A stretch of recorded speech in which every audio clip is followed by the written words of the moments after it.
Hello students, मैं Sandeep Singh welcome करता हूं आपका मैग्नेट ब्रेन्स हिंदी में, जहां पर मिलता है आपको free education from class 6 to 12th। मतलब यहां पे कुछ चैप्टर्स देखने के बाद आपको किसी भी तरीके का गोल्ड सब्सक्रिप्शन या प्रीमियम सब्सक्रिप्शन लेने की बिल्कुल भी जरूरत नहीं पड़ती, क्योंकि हम आपके लिए लेकर आते हैं क्वालिटी कंटेंट एक्सपीरियंस टीचर्स के साथ, वो भी फ्री ऑफ कॉस्ट। तो जैसा कि हम मिला करते हैं अपने फिजिक्स सब्जेक्ट के साथ, जो हमारे विज्ञान का ही एक हिस्सा है, और हम चर्चा कर रहे हैं हमारे चैप्टर नंबर 13 की विद्युत धारा के चुंबकीय प्रभाव की। तो इसमें हमने बहुत कुछ देख लिया है अब तक में, जहां पे हमने विद्युत धारा अलग से देखा, उसके चुंबकीय प्रभाव को अलग से देखा, चुंबक बेसिकली क्या होता है इसको भी हमने देखा, और जो हमारा इन दोनों का प्रभाव था विद्युत धारा का चुंबकीय प्रभाव, उसमें हमने देखा विद्युत प्रेरण को, उसके जरिए हमने समझा विद्युत जनरेटर को, विद्युत मोटर को, वहां पे हमने कई सारे नियम पढ़े। ये सब कुछ के बाद इस सेशन में हम कवर करने वाले हैं प्रत्यावर्ती धारा एवं दिष्ट धारा को।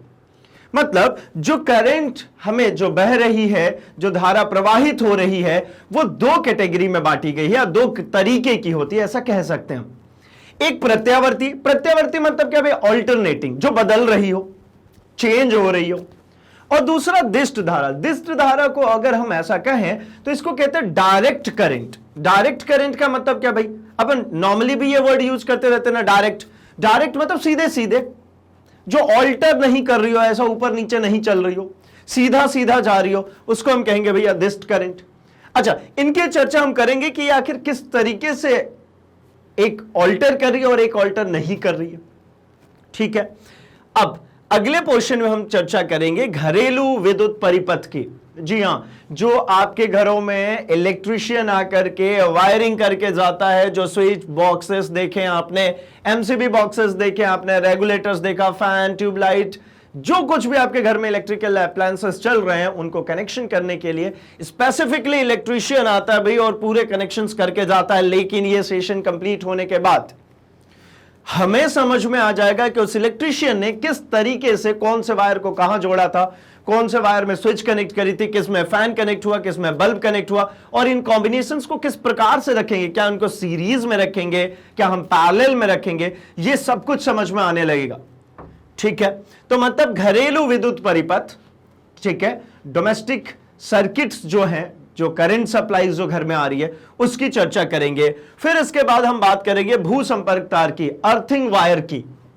इसमें हम डिस्कशन करेंगे अर्थिंग वायर की। अर्थिंग वायर भी अपने को पता है कि भाई हमारे पृथ्वी का जो विभव होता है वो शून्य होता है, और हम इलेक्ट्रिकल झटकों से बचने के लिए, अप्लायंसेस में जो झटके लगते हैं उससे बचने के लिए, उस अप्लायंसेस को कनेक्ट कर देते हैं इस ग्राउंड से, जिससे हम झटका लगने से सेफ हो जाते हैं। तो हम इसकी भी बात करेंगे कि ये भू संपर्क तार आखिर कैसे बिहेव करता है, कैसे एक्ट करता है, जिसके कारण हमको झटका नहीं लगता है। अच्छा भाई, अगला है हमारे पास क्या, लघुपथन। लघुपथन क्या होता है भाई, लघुपथन का मतलब शॉर्ट सर्किट। आपने सुना होगा कि शॉर्ट सर्किट की वजह से भाई आग लग जाती है ना। शॉर्ट सर्किट होने से क्या हो जाएगा भाई, तो शॉर्ट सर्किट कहने का सिंपली मतलब यह है कि हमारे पास दो वायर्स आती है, एक लाइव वायर और एक न्यूट्रल वायर। एक में करंट आता है, दूसरे में करंट नहीं आता है। अगर सपोज कभी आपने ऐसा देखा हो या खुद एक्सपेरिमेंट किया हो कि टेस्टर से हम जो हमारी स्विच बॉक्स के साथ में लगी हुई होती है सॉकेट्स, उसमें हम कई बार को टेस्टर को ऐसा इन करते हैं, तो एक में टेस्टर की लाइट जलती है और दूसरे में टेस्टर की लाइट नहीं जलती है। तो ऐसा क्या कारण है, जब उसमें लाइट नहीं जलती है फिर भी उसको कनेक्ट क्यों करना पड़ता है? तो ये सब कुछ देखेंगे, और ये भी इसी में समझेंगे। जो लघुपथन की बात करें वो वही है, लाइव वायर और जो न्यूट्रल वायर है, उन दोनों को एक साथ कहीं पे जोड़ दिया, कहीं से लीक हो गई, कहीं से कनेक्ट हो गई, तो उसके कारण वहां पे बहुत ज्यादा करंट पास होने लगता है। इसको कहते हैं शॉर्ट सर्किट। तो ये सब कुछ हम इस सेशन में कंप्लीट करने वाले हैं। तो चलिए भाई, हमारे सबसे पहले टॉपिक के ऊपर आते हैं, हमारे प्रत्यावर्ती धारा के ऊपर आते हैं, और हम करते हैं इसके डिस्कशन। तो प्रत्यावर्ती धारा एवं दिष्ट धारा, तो भाई जरा समझते हैं प्रत्यावर्ती का मतलब क्या है। तो प्रत्यावर्ती का मतलब भाई ऑल्टरनेटिंग करंट का मतलब है कि भाई ये हमेशा ही परिवर्तित होगी। ठीक है ना, ये जो वर्ड यहां पे है प्रत्यावर्ती, ठीक है, इसके सिंपल सॉर्टेड मतलब यही है कि जो परिवर्तनशील हो, जिसमें एक आवृत्ति हो और वो कैसी हो, परिवर्तनशील आवृत्ति हो। तो परिवर्तनशील आवृत्ति का मतलब हो गया कि ये जो करंट चलेगा, अगर ग्राफिकली इसको रिप्रेजेंट करें तो ऐसा चलेगा। देखिए हर जगह जो परिवर्तन की बात कर रहे हैं उसका मतलब है दिशा परिवर्तन। हर जगह पे, अगर यहां पे बात करें, देखिए इधर दिशा में चल रही है, ये इधर चल रही है, यहां पे बात करें तो इधर दिशा में, ये इधर, ये इधर, यहां पे बात करें तो ये नीचे, ये कहां चल रही है भाई, इसकी अगर डिस्कशन करें तो ये चल रही है नीचे की तरफ, ये नीचे, ये इधर। मतलब अगर आप सभी ये ब्लैक कलर से जितने भी मैंने टेंजेंट्स, स्पर्श रेखाएं इस कर्व पे खींची है, अगर उनको आप ध्यानपूर्वक देखेंगे तो आप पाएंगे कि इसकी दिशा हर जगह बदल रही है। भाई दिशा बदल रही है तभी तो ऐसा कर्व हो रहा है ना, ये ऐसा गोलाकार बनने का मतलब हो ही क्या रहा है कि दिशा बदल रही है। अगर दिशा नहीं बदलती तो ये कुछ इस प्रकार से चलता भाई, ऐसा सीधा, ऐसा सीधा, है ना। तो दिशा बदल रही है। जैसे आपको पता है कि हम कभी वृत्ताकार पथ पे चल रहे होते हैं, गोलाकार पथ पे ऐसा हम चल रहे होते हैं, इसका मतलब क्या होता है कि हर क्षण हमारी जो है दिशा क्या हो रही है, परिवर्तित हो रही है। हर क्षण हमारी दिशा बदल रही है। यहां पे आएंगे तो ये दिशा ये हो गई, यहां पे अगर आप आओगे तो यहां पे दिशा ये हो गई। मतलब हर क्षण क्या हो रही है, हमारी दिशा परिवर्तित हो रही है। इसीलिए इसको कहते हैं हम प्रत्यावर्ती। अब आवर्ती कहने का मतलब होता है कि जो अपने आप को एक निश्चित समय अंतराल के बाद रिपीट करे। ये देखिए, ये अगर पहला भाग मान लूं, ठीक है, तो इसी प्रकार से ये देखिए एक भाग और आ गया। ये क्या है भाई, जो ये पहली बारी में जो बना था, ये जो पहली बारी में जो ये बना था, इसी का सेम टू सेम एक बार और रिपीटेशन आ गया। ये फर्स्ट टाइम, ये सेकेंड टाइम रिपीटेशन। मतलब ये समझ में आता है कि ये अपने आप को यहां से यहां तक चलने में एक समय देता है जिसको हम कह लें टी सेकेंड। तो ये हर एक टी सेकेंड के बाद अपने आप को क्या कर रहा है भाई, रिपीट कर रहा है। अगर और आगे मैं बनाना चाहूंगा तो ये ऐसा बन जाएगा। इसीलिए इसको हम कहते हैं क्या, प्रत्यावर्ती धारा। ठीक है, इसको हम क्या कहते हैं भाई, ऑल्टरनेटिंग करंट।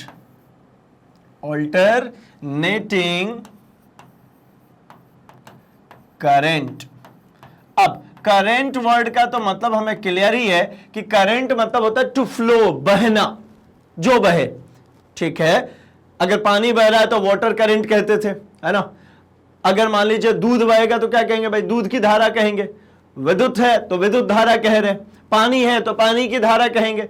तो इसी प्रकार से यहां से समझते भाई ये क्या हो गया, ऑल्टरनेटिंग करंट। ऑल्टर का मतलब ही क्या होता है, परिवर्तनशील, बदलता हुआ, ये बदल रहा है, ये हो गई भैया ऑल्टरनेटिंग करंट।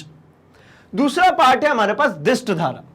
जब हम दिष्ट धारा को और देखें तो हमें समझ में आएगा कि आखिर ये दोनों में डिफरेंस क्या है, क्यों दो अलग अलग हैं।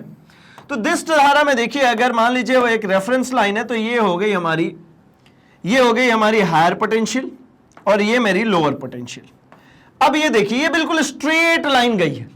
अच्छा, ये स्ट्रेट दिख भर रही है, होती नहीं है, होती कुछ इस प्रकार है।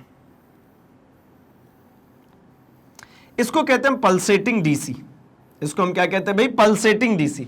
पल्सेटिंग का मतलब, एक बात समझिए, यहां पे जो चीज इधर ऊपर गई वापस नीचे की तरफ आ गई, लेकिन यहां पे क्या हो रही है भाई, यहां पे जाने के बाद फिर वापस यहीं पे ऊपर, फिर वापस यहीं पे ऊपर, फिर वापस यहीं पे ऊपर, फिर वापस यहीं पे ऊपर।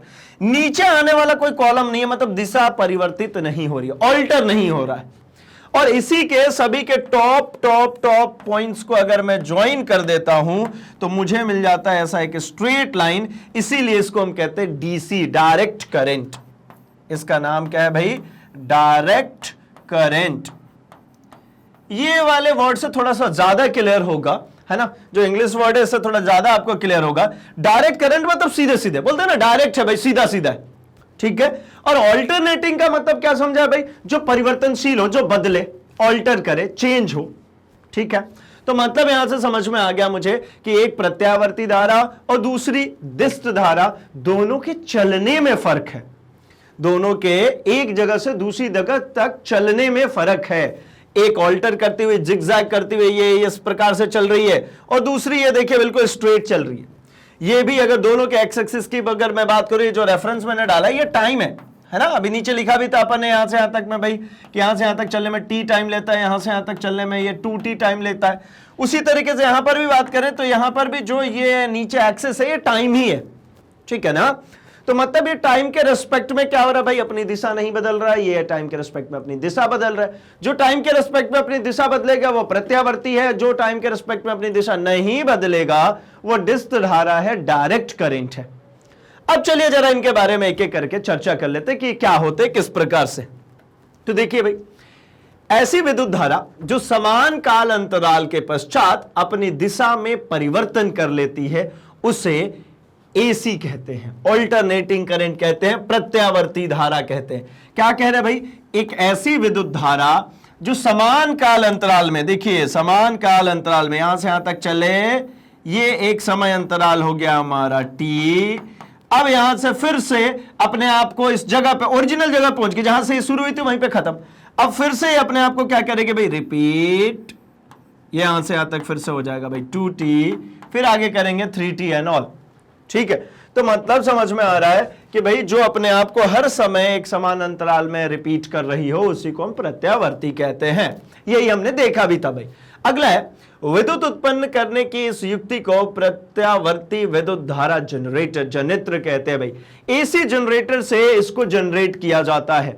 जो ऑल्टरनेटिंग करंट है ये हमेशा ही एसी जनरेटर जो था उससे बनाया जाता है। क्या होता है भाई दोनों में डिफरेंस, अगर हम बात करें एसी में और डीसी में, तो हम अभी जस्ट इसके बाद चर्चा करेंगे कि ये जनरेटर में आखिर कौन सा ऐसा पार्ट है जिसके कारण एसी अलग हो जाता है, डीसी अलग होता है। ठीक है ना, हम करेंगे अभी जस्ट चर्चा करेंगे। अगला बात करें तो भारत में प्रत्यावर्ती धारा की आवृत्ति 50 हर्ट्ज है। मतलब ये चीज है कि ये जो आ रही है ना, ये जो चल के आ रही है करंट हमारे पास, इसका जो बदलाव है, ठीक है, वो 50 हर्ट्ज का है। ठीक है ना, 50 हर्ट्ज का मतलब क्या भाई, ये क्या है, आवृत्ति, फ्रीक्वेंसी। और हमें एक बात पता है, आवृत्ति बराबर होता है 1 अपॉन, ठीक है, टाइम इंटरवल, 1 अपॉन समय अंतराल। ये क्या होता है भाई, 1 अपॉन समय अंतराल। मतलब समय अंतराल इक्वल्स टू, अगर मैं लिखना चाहूं, मैं समय अंतराल को टी से डिनोट कर देता हूं, ठीक है ना, फ्रीक्वेंसी को न्यू से डिनोट करते हैं और समय अंतराल को टी से, तो टी इक्वल्स टू 1 अपॉन क्या हो जाता है भाई, न्यू, और इसकी वैल्यू कितनी है, 1 अपॉन 50 सेकेंड। मतलब क्या समझ में आया इससे, अगर देखें तो 1 अपॉन 50 सेकेंड का टाइम पीरियड होता है।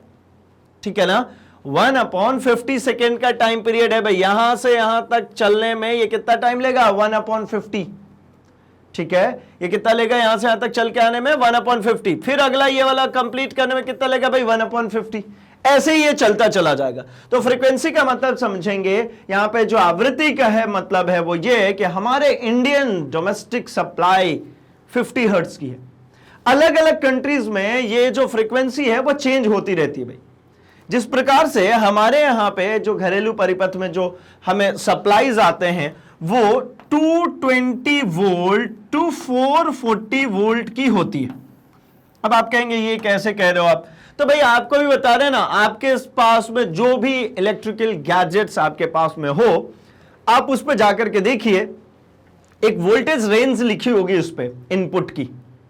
अब सबसे सिंपली चार्जर उठाइए, चार्जर पे कुछ कुछ प्रिंट होता है, उस प्रिंट को एक बार पढ़िए तो वहां पे लिखा होगा आपको बकायदा इनपुट साइड में कि भाई इसका इनपुट है 220 वोल्ट टू 440 वोल्ट। मतलब इंडिया में जो करंट सप्लाई की जाती है उसका जो विभवांतर होता है वो 220 टू 440 का होता है। ठीक है, और फ्रीक्वेंसी कितनी हो भाई, तो 50 हर्ट्ज की फ्रीक्वेंसी होती है। कंट्री चेंज होती है, ये चेंज हो सकता है भाई, अलग कंट्रीज में अलग अलग तरीके के रेंज आएंगे। अच्छा, एक और मजेदार बात, 440 में से अगर 220 को माइनस करते हैं तो 220 वोल्ट का डिफरेंस आता है। मतलब हमारे यहां वोल्टेज फ्लक्चुएशन कितना है भाई, 220 का।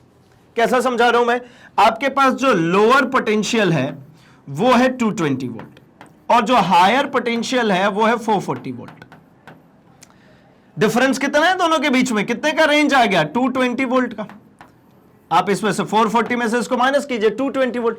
मतलब हमारे यहां जो इलेक्ट्रिसिटी फ्लक्चुएट होती है, कम ज्यादा आता है ना भाई, सबके यहां ऐसा होता है, सब लोग स्टेबलाइजर लगाते हैं। मैक्सिममली देखेंगे तो आप देखेंगे भैया घर में क्या करते हैं, कुछ गैजेट्स ले आते हैं, लाइक फ्रीज ले आते हैं या फिर एसी लेकर के आते हैं, या फिर अगर अपन बात करते हैं टीवी यूनिट्स की बात करें तो इनके पहले क्या करते हैं कि स्टेबलाइजर लगा देते हैं। स्टेबलाइजर क्या करता है भाई, स्टेबल करके रखता है। बैलेंस करके रखता है। तो वो क्यों लगाते हैं? क्योंकि 220 वोल्ट का फ्लक्चुएशन है हमारे यहां, कभी ज्यादा आएगा कभी कम आएगा। तो भाई जितना ज्यादा फ्लक्चुएशन होता है ना, हमारा गैजेट्स उतना कम दिन तक लास्टिंग करता है, मतलब उतना कम दिन तक ऑपरेट कर सकते हैं। ठीक है, जितना स्टेबल होगा उतना ज्यादा दिन चलेगा। भाई सीधी बात है ना, किसी को बहुत आसानी से बहुत अच्छे तरीके से उसका रख रखाव बिल्कुल सेफ सुरक्षित तरीके से, तो ज्यादा दिन चलेगा। अब कोई चीज हर बार 220 वोल्ट का फ्लक्चुएशन ले रही है, कभी तेज आ रहा है कभी कम आ रहा है, कभी तेज आ रहा है कभी कम आ रहा है, तो भाई जल्दी खराब होगी ना चीज। चलिए, आई होप कि आपको ये बात समझ में आई है। हम जरा और आगे बात करें तो जब भाई डीसी करंट की बात करते हैं तो ऐसी विद्युत धारा जिसका प्रवाह एक ही दिशा में हो, दिष्ट धारा कहलाता है, डायरेक्ट करंट कहलाता है। जैसा कि हमने ये बात करी कि भाई ये देखिए ये सीधे जा रहा है, इसमें कोई ऑल्टर होने का चांस नहीं है, कोई फ्लक्चुएशन होने का चांस नहीं है। चलिए आगे थोड़ी सी बात कर ली जाए तो प्रत्यवर्ती धारा और दिष्ट धारा में डिफरेंस क्या है, आखिर ये दोनों अलग अलग क्यों है भाई? तो दोनों अलग अलग होने का पहला प्रमुख कारण तो मुझे दिख रहा है वो ये कि भैया एक अपने निश्चित समय अंतराल पे अपनी दिशा जो है वो बदल रहा है और अपने आप को रिपीट कर रहा है। ठीक है ना। अगला क्या है भाई, तो ये हमेशा ही एक ही दिशा में प्रवाहित हो रही है, इसमें कोई भी चेंजेस नहीं मिल रहा है, यहां कोई चेंजेस नहीं मिल रहा है, ये जिगजैग जिगजैग, ये सीधा सीधा। ठीक है, तो इसलिए भाई पहला अंतर तो ये गया। दूसरा, इसे विद्युत जनित्र द्वारा उत्पन्न किया जाता है और इसको सेल या बैटरी द्वारा उत्पन्न किया जाता है। मतलब ये जो है वो एसी जनरेटर से मिलेगा और जो दूसरा वाला है जो हमारे पास डायरेक्ट करंट है ये बैटरी से मिलता है। मतलब जो बैटरी से हम करंट लेते हैं ना, जैसे घड़ी में डाल रहे हैं, टॉर्च में डाल रहे होते हैं, तो वो कैसी करंट आती है भाई? वो डायरेक्ट करंट आती है। ठीक है, वो अल्टरनेटिंग करंट नहीं है, वो डायरेक्ट करंट है। ठीक, चलिए कुछ और चीजें हैं जरा यहां पे हम चर्चा करते हैं उनकी भी। एक महत्वपूर्ण चीज है इसमें से जुड़ी हुई जो मैक्सिमम टाइप में हमारे एग्जामिनेशंस में पूछ ली जाती है, और वो क्या है भाई? तो वो चीज जो है वो है कि एसी और डीसी में से कौन सबसे ज्यादा खतरनाक होता है। मतलब एसी ज्यादा डेंजरस है या डीसी ज्यादा डेंजरस है? ठीक है, आप भी एक बार सोचिए, है ना, और इसका आंसर कमेंट सेक्शन में दीजिए भाई। एसी ज्यादा खतरनाक है कि डीसी? तो बहुत लोगों के दिमाग में आ जाता है कि भैया एसी बहुत ज्यादा खतरनाक होगा, लेकिन मैं आपको बताऊं तो डीसी ज्यादा खतरनाक है। डीसी से याद रखेंगे, पता है कैसे? डी से डेंजर और डी से डीसी। अब कहेंगे नहीं यार ऐसा थोड़ी होता है, मैंने तो बैटरी टच किया है कभी करंट लगा ही नहीं, है ना, और इलेक्ट्रिसिटी की जो स्विच बोर्ड है वहां पे थोड़ा सा भी गीले हाथ से कभी टच हो गया तो बड़ा तेज झटका लगता है। तो खतरनाक तो एसी हुआ ना, डीसी नहीं हुआ खतरनाक। लेकिन मैं आपको एक्सप्लेन करता हूं कि कैसे। भाई जो डीसी आपने टच किया है वो बैटरी कितने की होती है? आपको पता होगा 1.5 वोल्ट की एक बैटरी होती है जो टॉर्च में डालते हैं, है ना। नॉर्मल जो इस तरीके का आपने एक बैटरी देखी होगी, सेल जो देखी होगी, वो 1.5 वोल्ट की होती है भाई। और जो करंट सप्लाई एसी की आती है ये हो गया डीसी वाला जो आपने एक्सपीरियंस किया। और एसी वाला गलती से कभी एक्सपीरियंस किया हो तो भैया ये कितना पे आता है? 220 वोल्ट से 440 वोल्ट। अब आप इसको जरा करके देख लीजिए, इस डीसी को अगर 220 वोल्ट से 440 वोल्ट कर दें तो समझिए क्या होगा। ठीक है ना, खूब से खूब आपने डीसी देखी है तो आपने देखा होगा भैया क्या। इसके बाद अगर अपन बात करते हैं तो 9 वोल्ट की बैटरी, वो जो अपन प्रोजेक्ट्स बनाने के लिए जो ले आते हैं वो 9 वोल्ट की आती है। और थोड़ी सी बात करते हैं तो भाई मैं कह लेता हूं 12 वोल्ट तक की बैटरी, है ना। और थोड़ी सी अगर बात करते हैं तो 24 वोल्ट तक की बैटरी तक भी जा सकते हैं, जैसे ट्रैक्टर्स वगैरह में जो लगा होता है 24 वोल्ट तक, या घर में इन्वर्टर्स वगैरह के लिए भी लगी है, चलो और बढ़ा लेते हैं 48 वोल्ट तक। इतने में ही हमारे घर का पूरा काम चल जाता है। ठीक है, अगर उसको 220 से 440 कर देंगे ना तो बहुत ज्यादा डेंजरस हो जाएगी डायरेक्ट करंट। तो मतलब खतरनाक कौन है भाई? खतरनाक है डीसी। और आपको क्यों सुरक्षित लगती है? क्योंकि आपने बहुत कम वोल्टेज ऑपरेट किया, 1.5 वोल्ट ऑपरेट किया, तो ये उतना ज्यादा आपको डेंजरस देखने को नहीं मिलता। अच्छा, क्यों है खतरनाक? मेन मुद्दा यह है कि आखिर है क्यों खतरनाक? डीसी क्यों खतरनाक है? भाई दोनों में वोल्टेज जब उतना ही हो रहा है तो डीसी ही हमारा खतरनाक क्यों है? चलिए तो देखते हैं भाई यही खतरनाक होने का कारण क्या है। तो इसके खतरनाक होने का कारण कुछ इस प्रकार है कि एक बात समझते हैं हम जरा। यहां पे हमें यहां पे दिख रहा है कि हमारा जो एसी है, हमारा जो यहां पर एसी जो चल रहा, ऑल्टरनेटिंग करंट जो चल रहा है, उसमें अगर आप ध्यानपूर्वक देखें तो भाई इसके चलने का क्या पैटर्न है। इसके चलने का पैटर्न ये है कि सबसे पहले ये पॉजिटिव फेस पे गया, फिर जीरो पे आया, फिर वापस ये कहां चला गया भाई, नेगेटिव में गया, मैक्सिमम होने, फिर जीरो आ गया। ठीक है, इसको कैसा समझते हैं, थोड़ा सा और इजीली समझाता हूं मैं। ये देखिए, ये ऊपर जो दिख रहा है ना, इसको मैं कहता हूं कि ये ऊपर वाला सब कुछ पॉजिटिव है और ये नीचे जो है वो है नेगेटिव। ठीक है ना, तो ये जो करंट है ना, ये देखिए मैक्सिमम हो गया, मैक्सिमम मैक्सिमम मैक्सिमम। ठीक है, और थोड़ा छोटा में करते हैं, ये ऊपर गया, ये मैक्सिमम हो गया, अब वापस यहां से ये जीरो होने आ गया, फिर नेगेटिव में मैक्सिमम हुआ, फिर नेगेटिव में जीरो पे आ गया। ठीक है ना, अगर मैं ये कंडीशन यहां पे लेता हूं तो यहां पे मुझे समझ में आता है कि भाई इसके पहले ये जीरो से शुरू हुआ था और ये मैक्सिमम करंट, ये आई बोल देता हूं, ये मैक्सिमम आई पॉजिटिव में। अब यहां से अगर देखेंगे तो ये नीचे की तरफ गिरना शुरू हो गया भाई, ये नीचे की तरफ आना शुरू हो गया, फिर से जीरो पे आके मिला। ठीक है, ये लाइन जितनी बार क्रॉस होगी सब जीरो है। ठीक है ना, अब फिर नेगेटिव डायरेक्शन में बढ़ना शुरू हुआ और ये जो वैल्यू है ये हो गई मेरी माइनस आई, ये जो है, ये जो वैल्यू है ये हो गई मेरी माइनस आई। अब ये धीरे धीरे क्या होना शुरू हो गया भाई, फिर से ये बढ़ेगा या यूं कहूं कि घटेगा और दोबारा जीरो पे चला गया, फिर वापस से क्या करता है भाई, तो वापस मुझे पता ही अपने आप को रिपीट अगेन, अगर मैं बात करूंगा तो फिर से ही अपने आप को क्या करेगा, रिपीट। तो ये रिपीटेशन इसकी चलती रहेगी। अगर कुछ इस प्रकार से कहें कि इसकी जो फ्रीक्वेंसी जो हमने अभी पढ़ी थी कि इसकी जो फ्रीक्वेंसी होती है वो होती है 50 हर्ट्ज की, इसका मतलब है कि 50 टाइम्स ये 50 साइकिल्स अपनी ये कंप्लीट करेगा। ठीक है ना, मतलब 50 टाइम्स पॉजिटिव और 50 टाइम्स नेगेटिव। लेकिन अगर हम बात करते हैं इसी प्रकार से हमारे डीसी की, तो डीसी में देखिए ये हो गया भाई हमारा टाइमलाइन और ये इसके ऊपर हम बना लेते हैं क्या, डीसी करंट के लिए। तो ये लाइन हो गई मेरी डीसी के लिए। ठीक है, अब यहां पे समझने की कोशिश करते हैं। तो भाई ये हमारा पॉजिटिव टर्मिनल और ये हमारा नेगेटिव टर्मिनल। ठीक है ना, अब अगर इसमें हम बात करते हैं पॉजिटिव नेगेटिव की, तो मैं ऐसा कहूं ये जो टाइम वाला है इसको जीरो कह रहा हूं, इसीलिए मैं कह रहा हूं इसको नेगेटिव। जो भी चीज मिल रहा है यही मिल रहा है, नीचे की तरफ कुछ मिल नहीं रहा। अब क्या होगा जरा समझिए, आपके घरों में जो सॉकेट्स लगे होंगे उन सॉकेट्स में कुछ इस तरीके की अरेंजमेंट होती है ना, एक ऊपर और दो साइड्स में। अब जब हम किसी चीज को प्लग इन करते हैं, ठीक है ना, अब मैं ऐसी बात कर रहा हूं कि आपके पास में ऐसा 2 पिन वाला कोई भी चीज, कुछ भी अप्लायंसेस ऐसा 2 पिन वाला, जैसे चार्जर की बात करते हैं, ऐसे 2 ही पिन होता है भाई चार्जर में। अब ये चार्जर को अगर मैं ऐसा कहूं आप ऐसे इंसर्ट करें या ऐसे पलट के इंसर्ट करें। ठीक है, मैं कलर चेंज कर देता हूं जरा। तो यहां पे आप ये देखिए, आप इस रेड वाले को रेड में, पर्पल वाले को पर्पल में लगाइए, तब भी ये एक्ट करता है, बिहेव करता है, चलता है। और अगर आप इसको पलट के लगाइए, मतलब पर्पल वाला रेड में आ जाए और ये रेड वाला केबल किसमें, पर्पल में चला जाए, तो भी ये काम करता है।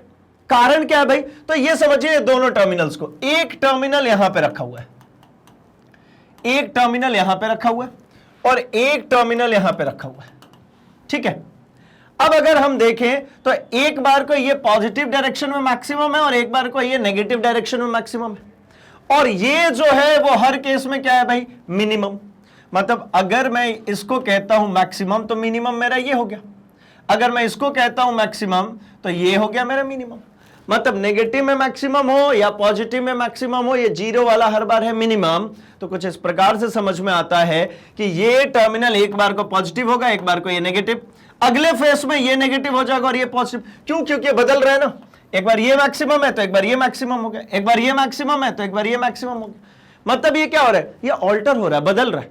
आप चार्जर को इस तरीके से कनेक्ट करो या ऐसा कनेक्ट करो, ये चलता है, मना नहीं करते। लेकिन वहीं बल्ब जलाना हो किसी बैटरी से, टॉर्च की बैटरी से टॉर्च जलाना हो, आप बैटरी को उल्टा भर दीजिए तो ये काम नहीं करता है। टॉर्च में जैसे आपने जो एलईडी लाइट देखी होंगी, वो एलईडी लाइट आपने कुछ इस प्रकार से देखी होंगी। ये जो हमारी एलईडी लाइट होती है, अगर किसी प्रोजेक्ट वगैरह में आपने इसको यूटिलाइज किया है तो आपने देखा होगा कि ये एक टर्मिनल थोड़ा लंबा और एक टर्मिनल थोड़ा छोटा होता है ना। इसी तरीके का कुछ अरेंजमेंट होता है, कुछ इस प्रकार की ये बल्ब बनी होती। अब अगर आपने उठा करके इसकी सर्किटरी ऐसी जोड़ दी है नेगेटिव से और इसको ये जोड़ दीजिए पॉजिटिव से, ये बल्ब नहीं जलेगा। ठीक है ना। लेकिन इस वाले बोर्ड से 2 वायर लेकर के जाइए और आप ये जो बल्ब होल्डर में जो लगे होते हैं बल्ब, अगर आप इनको कनेक्ट करने की कोशिश कीजिए तो ये वाले बल्ब हमेशा ही ग्लो करेंगे। आप कैसे भी स्विच इन कीजिए, प्लग इन कैसे भी कीजिए, आप इधर से प्लग इन कीजिए, इधर से कीजिए, चलेगा। ये वाला नहीं चलेगा। इसको कैसे कनेक्ट करना पड़ेगा भाई? तो इसको कनेक्ट करने का तरीका यह है कि इसको बड़ा रखिए और इसको छोटा करिए भाई। ये जो है इसको क्या करिए, इसको छोटा कीजिए, मतलब इसको नेगेटिव कीजिए और इसको पॉजिटिव पे रखिए। इसके बाद ये ग्लो करेगा। ये बड़ा वाला टर्मिनल पॉजिटिव पे और ये छोटा वाला टर्मिनल नेगेटिव पे, ये ग्लो करेगा। क्यों? क्योंकि जिसमें जो एक बार फिक्स हो गया हायर पोलैरिटी पे वो हमेशा हाई है, और जो एक बार फिक्स हो गया लोअर पे हमेशा लो है। लेकिन यहां पे एक बार वही हाई हो रहा है, एक बार लो, एक बार ये हाई, एक बार ये लो, मतलब यहां पे क्या हो रहा है, यहां बदल रहा है, यहां नहीं बदल रहा है। अब इससे समझिए एक बात, अगर गलती से हम इसके संपर्क में आ गए, भाई हमने यही तो देखा था खतरनाक कौन है, यही तो पता करना था। अब अगर गलती से हम इसके संपर्क में आ गए, तो अगर यहां संपर्क में आते हैं और हम पाए जाते हैं कि इस पे लोअर पोटेंशियल पे, मतलब हमारा पोटेंशियल कैसा हो, लो हो, और ये हायर पोटेंशियल से क्या हो गया, हम टच हो गए। चलिए भैया ये इनको जरा टच करा देते हैं, ये कैसे भी करके ऐसे टच हो गया। अब ये पूरा का पूरा करंट कहां जाने की कोशिश करेगा भाई? तो ये पूरा का पूरा करंट जाने की कोशिश करेगा ग्राउंड में। अब कहेंगे ग्राउंड में क्यों? क्योंकि ग्राउंड का जो पोटेंशियल होता है वो होता है भैया शून्य, जीरो। इसका जो विभव होता है अर्थ का वो कितना होता है, जीरो। अब ये उच्च पर है, ये उच्च विभव है, तो उच्च विभव हमेशा कहां की तरफ कनेक्ट होगा भाई? निम्न की तरफ, और उच्च विभव से निम्न विभव की तरफ करंट फ्लो करता है। हायर पोटेंशियल से लोअर पोटेंशियल की तरफ हमेशा ही करंट फ्लो करता है। तो ये पूरा का पूरा करंट कोशिश करेगा ये मेरी बॉडी से होता हुआ कहां चला जा भाई? ग्राउंड में। तो भाई मेरे को झटका लगेगा, ठीक है ना। लेकिन यहां पे क्या होगा, यहां पे अगर मैंने इसको कनेक्ट कर लिया कैसे भी करके, अगर ये टच में आ गया हमारे, तो होगा ये कि हमारी बॉडी किस पे होगी भाई? मान लीजिए हमारी बॉडी है लोअर पोटेंशियल पे, तो ये 1 सेकेंड के अंदर, ये 1 सेकेंड के अंदर 50 बार हायर पोटेंशियल पे जाएगा और 50 बार ही लोअर पोटेंशियल पे भी आएगा, क्योंकि ये बदल रहा है ना। तो 50 बार हाई भी हुआ, 50 बार लो भी हुआ। तो अब क्या होता है, मैंने ये पढ़ा हुआ है कि अगर नेगेटिव नेगेटिव हो तो रिपल्शन होगा, पॉजिटिव पॉजिटिव हो तो रिपल्शन होगा, पॉजिटिव नेगेटिव हो तो अट्रैक्शन, नेगेटिव पॉजिटिव हो तो अट्रैक्शन। मतलब अगर अलग अलग पोलैरिटी हो तो भाई वहां प्रतिकर्षण होता है, सॉरी वहां आकर्षण होता है, और अगर समान पोलैरिटी हो, समान ध्रुव हो, तो वहां पे क्या होता है भाई? प्रतिकर्षण होता है। तो यहां भी ऐसी चीज होगी।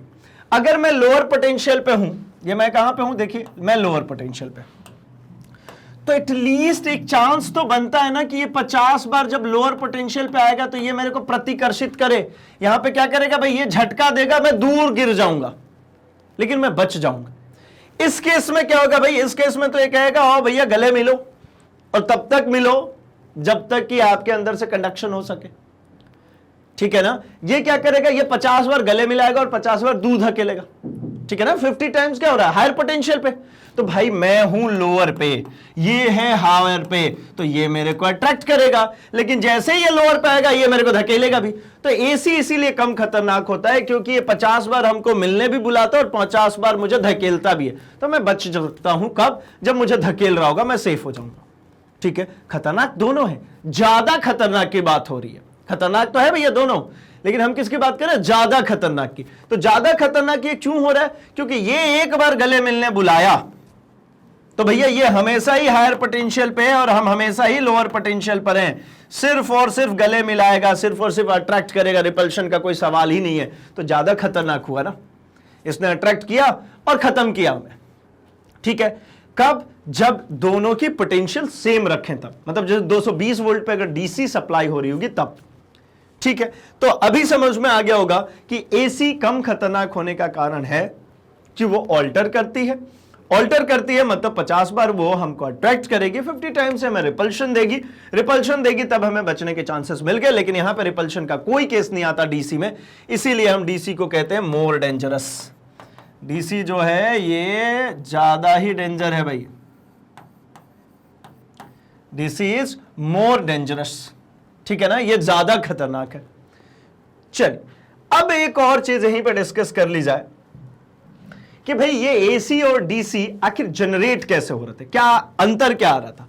तो हमने देखा था जब हमने जनरेटर पढ़ा था तो हमने एक चीज देखी थी कि भाई ये जो आर्मेचर होता है हमारा, आर्मेचर कुछ इस प्रकार से कनेक्टेड होता है कि ये दो अलग अलग रिंग्स से कनेक्टेड हो, ठीक है ना, दो अलग अलग ब्रशेस से ऐसे कनेक्टेड हो, ठीक है, यहां पे नॉर्थ और इधर साइड पे साउथ हमारे पोल्स हो गए, ठीक है। तो इस केस में मुझे देखने को मिलता है कि अगर ये आर्मेचर घूमेगा ना तो ये कैसा जनरेट करेगा भाई, ये मुझे जनरेट करके देगा, ये एसी जनरेट करेगा। और डीसी में यही चीज, सेम चीज देखिएगा, और डीसी अगर बनेगा तो क्या अंतर आ गया। तो भाई जब डीसी बनाएंगे तो ये रहा आर्मेचर, इस आर्मेचर से जो रिंग कनेक्ट करते हैं वो रिंग कुछ इस प्रकार होती है, एक ही रिंग है और इस रिंग को अगर देखेंगे तो बीच में से हम काट देते हैं। इस रिंग को क्या करते हैं भाई, तो इस रिंग को यहां बीच में से काट देते हैं, ये रिंग कट गई बीच में से। अब बीच में से रिंग कट गई तो क्या होगा, अब यहां पे दो ब्रशेस लगा देता हूं मैं, तो अब देखने को मिलेगा कि यहां पे जो मिलेगा मुझे वो मिलेगी डीसी, ठीक है ना। ये इससे कनेक्टेड हो गया, ये जो है इससे कनेक्टेड है, ये इससे कनेक्टेड है। अब ये रिंग घूम रही है तो यहां पर ये जो ए बी सी डी जो आर्मेचर दिख रहा है, ये यहां पे जो नॉर्थ और साउथ पोल दिख रहे हैं, यहां पर दोनों में डिफरेंस सिर्फ इतना ही देखने को मिल रहा है कि एक में स्प्लिट रिंग है और एक में स्लिप रिंग है, एक में कम्यूटेटर है, दिक् परिवर्तक है, और एक में दो अलग अलग रिंग है। देखिए यहां पे R1 रिंग अलग है और ये R2 रिंग अलग है। यहां पे अगर बात करें तो ये रहा D1, ये रहा D2, ये D1 और D2 दोनों एक ही रिंग है, आधे से काट दिया। तो हर बार जो भी लेफ्ट में आएगा उसमें करंट ऊपर की तरफ चलेगा, चाहे वो ए बी लेफ्ट में है यार, वो सी डी लेफ्ट में है, तो मुझे हर बार यहां पे करंट की जो डायरेक्शन मिलेगी वो ऐसी ही मिलेगी। लेकिन यहां पर क्या होगा, जो लेफ्ट में आ रहा है मान लीजिए उसमें किधर की तरफ मिल रहा है भाई करंट, लेफ्ट हैंड साइड पे, लेकिन जब ये सीडी आ जाएगी लेफ्ट में तो यही करंट इधर से ना मिलती हुई क्या मिलने लगेगी मुझे, यही करंट मुझे मिलने लगेगी राइट हैंड साइड में। मतलब एक बार करंट मिलेगी यहां लेफ्ट में, एक बार करंट मिलेगी राइट में। हमने इसको एसी जनरेटर में बहुत बेहतरीन तरीके से समझा भी है भाई, और अभी भी हम इस चीज को देख रहे हैं। तो मुझे दोनों में डिफरेंस समझ में आ रहा है, जब दो अलग अलग रिंग से मिलने लगेगी आउटपुट तो मुझे मिलेगी अल्टरनेटिंग, और अगर एक को ही काट करके डीज में तब्दील कर दिया तो मुझे मिलेगी डीसी। याद रखने का भी तरीका दिया था, ये काटने के बाद ये क्या बन गया, ये बन गया डी, ये क्या बन गया है भाई डी, तो डी से डीसी ऐसा करके याद रख लेंगे, ठीक है। चलिए आते हैं हम जरा अपने मुद्दे पे, और हम जरा अब डिस्कशन कर लेते हैं कि ये जो अल्टरनेटिंग करंट है इसके क्या लाभ क्या है, बेनिफिट्स क्या है अल्टरनेटिंग करंट के। तो प्रत्यावर्ती धारा के जो प्रमुख लाभ हैं वो ये है कि विद्युत शक्ति को सुदूर स्थानों तक बिना अधिक ऊर्जा क्षय के प्रेषित किया जा सकता है। जो आपने ये सप्लाईज जो देखी हैं, जो वायर्स के जरिए एक जगह से दूसरी जगह, एक शहर से दूसरी जगह शहर तक भेजी जाती है, वो एसी करंट होता है, डीसी नहीं भेजा जाता इतनी दूर तक। कारण क्या होता है भाई कि एसी करंट को भेजने के लिए हमको किसी भी प्रकार का अतिरिक्त अगर कहें तो ऊर्जा क्षय नहीं करना पड़ता। होता है थोड़ा बहुत तो होगा, लेकिन बहुत ज्यादा नहीं होता है, ठीक है। तो इस कारण से हम प्रत्यावर्ती धारा का यूज करते हैं एक जगह से दूसरी जगह तक हम करंट को सप्लाई करने में, भेजने में, ठीक है ना। यह सबसे बड़ा लाभ है इसमें। अच्छा, भारत में जो इंडियन की जिसकी हम बात कर रहे थे अभी, तो वो कितना होता है भाई, वो 50 हर्ट्ज होगी, है ना। मतलब 1/100 सेकेंड के पश्चात वो हमेशा ही अपनी डायरेक्शन को क्या करती रहेगी, चेंज करती रहेगी। हमने इसकी चर्चा अभी कर ली थी भाई।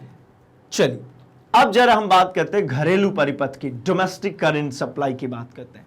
डोमेस्टिक करंट सप्लाई की अगर हम बात करें तो भाई जो इंडियन डोमेस्टिक सप्लाई है उसकी हम बात कर लेते हैं। तो हमने जो अभी थोड़ी देर पहले इसको समझा था कि 220 वोल्ट से 440 वोल्ट का हमारा विभवांतर हमारे इंडियन करंट सप्लाई में आता है। मतलब घरों में जो आता है वो यही आता है, 220 वोल्ट न्यूनतम और अधिकतम 440 वोल्ट, जो कि 50 हर्ट्ज 50 हर्ट्ज पे चलता है भाई। उसकी फ्रीक्वेंसी, उसकी आवृत्ति कितनी है भाई? 50 हर्ट्ज। ठीक, यूनिट से क्लियर होगा भाई कि ये वोल्टेज है, विभवांतर है। अच्छा, अब इसमें थोड़ी सी बात करते हैं कि हमारे घरों में जो सर्किटरी जो बनाई गई है, जो सर्किट्स बने हुए हैं, जो स्विच बोर्ड्स आपने देखे हैं, या फिर मैं थोड़ा सा और पहले से अगर बात करता हूं तो भाई पोल पर से लाइट आया है ना, या डीपी पर से लाइट आया, जो डिस्ट्रीब्यूटिंग पॉइंट्स लगे होते हैं कॉलोनीज में, वहां से आपके घर में करंट आया। अब करंट आने के बाद सबसे पहला काम क्या होता है भाई? तो सबसे पहली चीज होगी कि वो चला जाता है किसमें भाई? फ्यूज में। ठीक है, इसके बाद क्या लगा होता है? तो मीटर लगा होता है। मीटर के बाद में एक बॉक्स लगा होता है जिसमें बहुत सारे स्विचेस लगे होते हैं, जिनको एमसीबी के नाम से भी जानते हैं। ठीक है ना, उसमें उसके बाद कहां जाता है भाई? तो उसके बाद हमारे घर के अलग अलग कमरों में अलग अलग बोर्ड्स में कनेक्ट होते जाता है। फिर उसमें से भी वायर्स निकलते हैं, कोई बल्ब में जाता है, कोई फैन में जाता है, कोई टीवी के लिए जाता है, कहीं पे सॉकेट बने हुए हैं जहां पे हम चार्जिंग पिन्स वगैरह यूटिलाइज करते हैं। तो आखिर इनके कनेक्शंस कैसे बनाते हैं, जो कि हमने शुरू में ही आपसे कमिटमेंट किया था कि ये सेशन के बाद आपको समझ में आने लगेगा कि ये घर में पूरी करंट की जो सप्लाई बनाई है वो किस प्रकार से बनाई है, कैसे चलता है घर के अंदर के करंट के सप्लाईज पूरे। चलिए शुरू करते हैं, हम जरा देखते हैं। हमारे जो डिस्ट्रीब्यूटिव पॉइंट होता है वहां से जनरली दो वायर आते हैं। ठीक है ना, एक विद्युतोन्मय और दूसरा उदासीन। और थोड़ा अच्छा नाम इसको कहूं तो इसको कहते हैं भाई लाइव वायर, और इसको कहते हैं हम न्यूट्रल वायर। एक लाइव वायर आती है और एक न्यूट्रल वायर आती है। अच्छा, इसमें एक और चीज है, यहां कलर कोडिंग का बड़ा इंपॉर्टेंट रोल है। क्या होता है ना, पहली बार में मान लीजिए आपके यहां कोई इलेक्ट्रिशियन आया, काम करा, चला गया। आपको पता है अभी घरों में कैसा इलेक्ट्रिसिटी फिटिंग होती है भाई? वो दीवार के अंदर पाइपलाइंस डली होती है, उसके अंदर अंदर होती है, मतलब तार वार तो कहीं दिखता नहीं घर में, स्विच बोर्ड ही दिखते हैं, है ना, फैन दिख रहा है, ये वो जो भी चीज दिख रही है, अप्लायंसेस दिखते हैं, हमें वायर कहीं नहीं दिखता। अब हुआ ऐसा कि घर में कोई चीज खराब हो गई तो भाई अब दूसरा इलेक्ट्रिशियन पकड़ के लाया, अब उसको कहां पकड़ने जाए जो पहली बारी में बना के गया था, है ना। तो कोई दूसरा इलेक्ट्रिशियन पकड़ के लाया, दूसरा इलेक्ट्रिशियन आया, अब भैया उसको अब तो समझने में ही देर लग जाएगी यार, कौन सा वायर कहां गया, कैसे गया है, कौन सा वायर किस कमरे का है, कौन सा वायर किस कमरे से हो निकल करके दूसरे कमरे में जा रहा है, या कौन सा हमारा जो स्विच से जुड़ा हुआ है, कौन सी एमसीबी से जुड़ी हुई है, कौन सा लाइव वायर है, कौन सा न्यूट्रल वायर है। बड़ा कॉम्प्लेक्स सर्किट होती है। तो उसको सिंप्लीफाई करने के लिए एक ऐसा कह सकते हैं जनरल लैंग्वेज में एक कोडिंग्स बना ली। ऐसा कंपलसरी नहीं है कि भैया अगर हम जो कोडिंग्स लिख रहे हैं वो कोडिंग्स कोई चेंज कर दे तो उसमें करंट सप्लाई नहीं होगा, लेकिन एक कोडिंग बनाई। क्या? अगर लाइव वायर है जिसमें से विद्युत धारा प्रवाहित करनी है तो उसको प्रायः लाल रंग का तार यूज करते हैं, प्रायः। इसका ये गारंटेड नहीं है कि भैया लाल नहीं यूज करेंगे तो उसमें करंट नहीं बहेगा, यूज लाल करते ताकि कोई दूसरा भी आए ना जब इलेक्ट्रिशियन, तो वो जैसे ही आपका स्विच बोर्ड खोले उसको दिख जाए लाल तार तो समझ जाएगा भैया ये लाइव वाला वायर है। ठीक है ना, इसी में से करंट आ रहा है। अच्छा, ऐसा नहीं कि भैया वो सिर्फ लाल देख करके और काम चालू कर देगा, और टेस्टर वेस्टर लगा के अपना चेक करेगा, कंफर्म करेगा भाई। लेकिन हाँ, कॉमनली लाइव वायर जो है वो लाल रंग से बना दी। और जो ब्लैक कलर का वायर होता है, काले रंग का एक वायर होगा, है ना, वो उसको न्यूट्रल के लिए रखा। ठीक है, जो न्यूट्रल होता है उसको हमने रखा है कैसा भाई? काला, ब्लैक। ठीक है, लाइव का मतलब क्या है भाई? जिसमें से करंट आएगा। ठीक है। अच्छा, एक और वायर हमने इस्तेमाल किया है हरे रंग का। हरा वायर यूज करते जनरली अर्थ के लिए। ठीक है, अब क्या होता है ये सब कुछ जरा एक एक करके देखते हैं। तो हमारे घर में जो करंट सप्लाई के लिए जो डीपी से चल कर क्या है, वो दो कलर चल के आता है। एक चल करके आ रहा है, ये देखिए लाल, और एक जो चल करके आया है वो चल के आता है भैया काला। अब एक बात है, सबसे पहले इसको गुजरना होता है फ्यूज से। कहां से गुजरना होगा भाई? फ्यूज। अब कहेंगे फ्यूज क्या होता है? तो फ्यूज आपने अपने घरों में देखा होगा, एक इस तरीके की सर्किट, एक इस तरीके का अरेंजमेंट कह लीजिए। मैं यहां पे बनाता हूं अलग से, एक बात समझेंगे। यहां पे एक रेजिस्टेंस है, ये हमारा लाइव वायर है, प्लस से लिख देता हूं, और जो न्यूट्रल वायर होता है उसको नेगेटिव से। ये जनरली इसको है ना ऐसा भी लिखते हैं भाई, इसको पॉजिटिव और इसको हम नेगेटिव भी कहते हैं। ठीक है ना। तो मैंने ऐसा कनेक्ट कर दिया, मतलब यहां पे जो भी रेजिस्टेंस है, मान लीजिए बल्ब है, तो ये बल्ब ग्लो करेगा कब? जब यहां पर ये जो वायर लगा हुआ है, ये दो टर्मिनल्स बने, यहां पे कोई वायर का कनेक्शन हो जाए, अब ये बल्ब जलेगा, ठीक है ना। ये सर्किट इधर साइड से बाहर साइड से भी इसको चल रही है, कंप्लीट कर देते हैं। तो ये बल्ब ग्लो करने लगा भाई, लेकिन किसी कारणवश क्या हुआ, यहां पे बहुत उच्च विभव मिला, या मैं ऐसा कहूं बहुत ज्यादा करंट आया, और वो करंट इस बल्ब की जो सहन शक्ति है या जो बल्ब की ऑपरेटिंग वोल्टेज है उससे ज्यादा है। मान लीजिए ये मेरा जो बल्ब है इंडियन सप्लाई है, तो भैया ये मिनिमम 220 पे और मैक्सिमम 440 पे चलेगा। अब गलती से यहां पे 500 वोल्ट आ गया, जो वोल्टेज डिफरेंस आया ये दोनों टर्मिनल के बीच में, वो कितने का आ गया भाई? 500 वोल्ट का। तो ये तो भाई इसकी कैपेसिटी से बाहर है, अधिकतम तो इसको 440 ही चाहिए था, ये तो फ्यूज हो जाएगा, जल जाएगा, खराब हो जाएगा बल्ब, है ना। अच्छा बल्ब है तो आपको कैसा लग रहा होगा यार, तो ठीक है बदल लेंगे, लेकिन मान लीजिए यहाँ पे टीवी होता, फ्रिज होता, तो फिर क्या करता भाई? वो तो महंगे अप्लायंसेस है ना। दूसरा ऐसा भी है कि वो जलेगा तो भी आग लगने के भी चांसेस है, तो मतलब बहुत सारे नुकसान हो सकते हैं। तो इसको बचाने के लिए मैंने क्या किया, मैंने यहां पे एक ये वायर जोड़ दिया, ये एक वायर जोड़ दिया। इस वायर की खासियत ऐसी है, इस वायर को लगाया इस काम के लिए है कि भैया जैसे ही यहां पे 400 वोल्ट आया ना, तू पिघल जा। क्या हो जाए भाई? पिघल जाए। तो मतलब एक उचित गलनांक का एक तार हमने इसके रास्ते में कनेक्ट कर दिया, 400 वोल्ट से जैसे ही प्लस हुआ ये तार पिघल गया। अब ये तार पिघल गया, बताइए क्या बल्ब जलेगा? क्या करंट सप्लाई हो रहा है क्या? तो आप कहेंगे नहीं भैया, जैसे ही ये तार जला यहां से करंट सप्लाई जाना हो गया बंद, ये मेरा बल्ब सेफ बच गया। अब कहेंगे 440 ही क्यों नहीं रख लिया? तो भाई एक बात समझिए, एरर्स भी तो हो सकते हैं ना, एग्जैक्ट 440 पे ही थोड़ी वो फ्यूज होगा, हो सकता है 460 पे फ्यूज हो सकता है 420 पे ही फ्यूज हो जाए, तो मतलब एग्जैक्ट तो नहीं होगा ना। इसलिए मैंने सेफ्टी के लिए उसको 400 ही रखा, कम रखा 40, चलने दो कोई बात नहीं, चलेगा मुझे। 400 से जैसे ही प्लस हो भैया क्या हो जाए? तू फ्यूज हो जा। अब क्या हुआ भाई? तो आप कहेंगे कि तो ये वायर भी तो जल गया ना, ये तो नुकसान ही हुआ। तो भाई ये वायर तो काफी सस्ता है ना, मेरे पूरे अप्लायंसेस तो बच गए। अब फिर क्या करूंगा? ये बॉक्स खोलूंगा और दोबारा से वायर लगा दूंगा। अच्छा इस बार बढ़ा दूं क्या उसकी वैल्यू? तो कहेंगे नहीं भैया बढ़ाएंगे नहीं, बढ़ाएंगे तो दिक्कत होगी ना। वो 400 पे पिघल जा रहा है तो किसी के दिमाग में आ रही है बार बार पिघल रहा है, काम करो इसको बढ़ा दो, है ना, इसका जो गलनांक है वो बढ़ा दो। तो भैया गलनांक बढ़ा देंगे तो आपने दिक्कत पैदा कर दी, आपने लगाया ही इसीलिए था ताकि ज्यादा आए तो जल जाए और मेरे अप्लायंसेस बच जाए। अब इसको ज्यादा के लिए लगा दीजिए, मान लीजिए आपने इसको लगा दिया 460 वोल्ट तक में झेल जाए, तो भैया 460 तक वो झेलेगा, उसके पहले तो ये सब फूट फाट करके खत्म हो जाएंगे, ठीक है ना। सभी अप्लायंसेस का भैया हैप्पी बर्थडे हो जाएगा उसके पहले ही, ठीक है। तो मतलब क्या समझ में आया कि भाई हमारे घर में ये जो फ्यूज है, ये जो फ्यूज वायर है, ये एक सुरक्षा उपकरण है। ये हमारे घर के अंदर जो अप्लायंसेस लगे हैं उनको सुरक्षा प्रदान करता है। किससे? कि कभी उच्च रेटिंग की करंट उच्च विभव की वजह से आ रही है तो उससे हमारे अप्लायंसेस को सुरक्षा प्रदान करता है। तो इसीलिए जो लाइव वायर आएगा, देखिए सब कुछ काम ना लाइव वायर में करते हैं। क्या क्या? तो ये लाइव वायर के बीच में तोड़ लगा दिया और तोड़ करके क्या किया भैया, देखिए ब्रेक कर दिया। यहां से ऐसा सप्लाई नहीं दिया, ठीक है ना, यहां से ऐसा सप्लाई नहीं दिया। ये क्या किया भाई, यहां पे ब्रेक लगा दिया। ब्रेक लगा दिया मतलब कि अब करंट आगे नहीं बढ़ रहा है। यहां क्या करेंगे, इसमें कंडक्शन कराने के लिए तो यहां पे एक ऐसा वायर कनेक्ट कर देंगे। क्या कर दे भाई, तो यहां से इसको ऐसा कनेक्ट कर दें, कनेक्ट कर देंगे, अब करंट बहेगा। तो चलिए कनेक्ट करेंगे, अभी के लिए तो हम खुला ही रखा है। अब वो लाइव वायर लेकर के आए और चली गई कहां, मीटर में, और ये जो न्यूट्रल वाली आई ये भी चली गई मीटर में। दोनों ही आ जाते हैं हमारे विद्युत मापी में, हमारे मीटर में, ठीक है।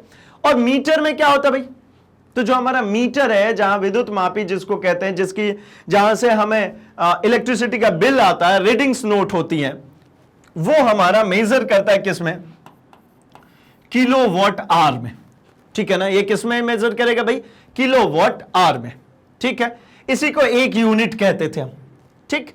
अब क्या होगा, ये इसमें रीडिंग्स देगा जिसकी वजह से हमारे भाई बिजली का बिल आएगा, वहां तक की बात ठीक है। यहां से अब फिर से दोनों ही वायर चलेंगे, देखिए एक वायर ये चल रहा है और ये दूसरा ये ब्लैक वाला चल रहा है। अब इन सबको उठा करके ले आए जहां पे हमको कहते हैं वितरण बॉक्स, ठीक है। जहां पे ले आने के बाद हमने इनको पैरेलल में तोड़ दिया। ये देखिए सब पैरेलल कॉम्बिनेशन है। ये ऊपर वाले ये जो दिख रहा है ना, ये पॉजिटिव है, ये पॉजिटिव है, ये पॉजिटिव वाला है, लाइव वाला। और नीचे साइड में जो आपको दिख रहा है ये ब्लैक कलर से, ये सब कैसे हो गया भाई, ये न्यूट्रल, ये न्यूट्रल, ये न्यूट्रल, ठीक है ना। सबको पैरेलल में ही कनेक्ट क्यों करते हैं? क्योंकि सभी अप्लायंसेस, सभी स्विच बोर्ड पे जो विभवांतर वो सेम रहे, क्योंकि मुझे पता है कि पैरेलल में पोटेंशियल सेम होता है। हमने ऐसा करके याद किया भाई, पी पैरेलल में पोटेंशियल सेम, ठीक है ना। क्योंकि देखिए पैरेलल में कैसा होता था, यहां से गई, ये बट गया, ये बट गया, ये बट गया।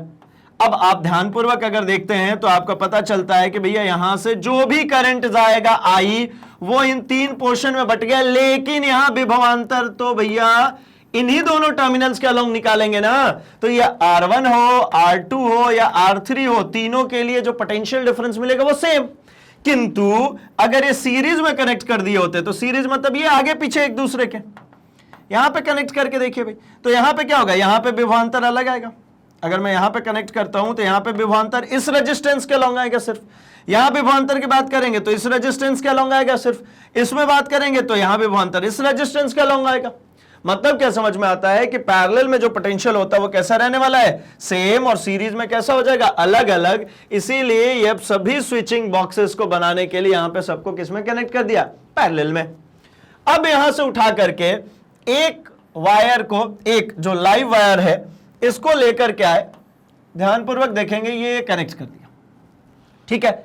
ये चला गया, इसमें भी चला गया, इसमें भी चला गया। अब ये है क्या, तो ये हमारी सॉकेट है। क्या है भाई, ये हमारी सॉकेट है। ये जो है सॉकेट है, ठीक है ना।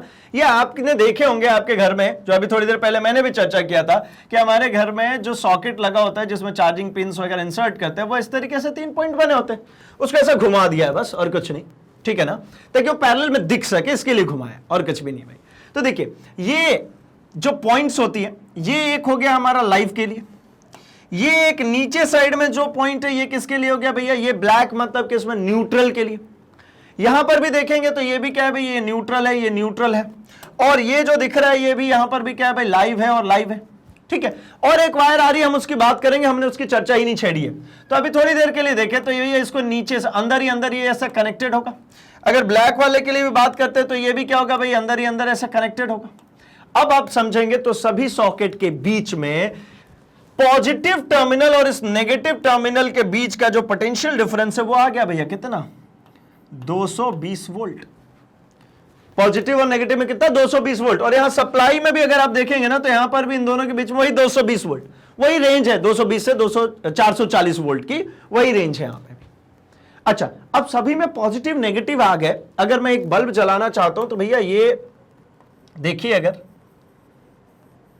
ये जाकर के इसमें कनेक्ट हो जाएगा तो ये बल्ब तो जलना चाहिए और जलेगा भी, ठीक है ना। तो फिर ये तीसरे वाले का क्या काम है, ये है क्या, तो भाई इसको हम कहते हैं अर्थिंग वायर। क्या कहते हैं भाई इसको हम कहते हैं अर्थिंग वायर, भू संपर्क तार।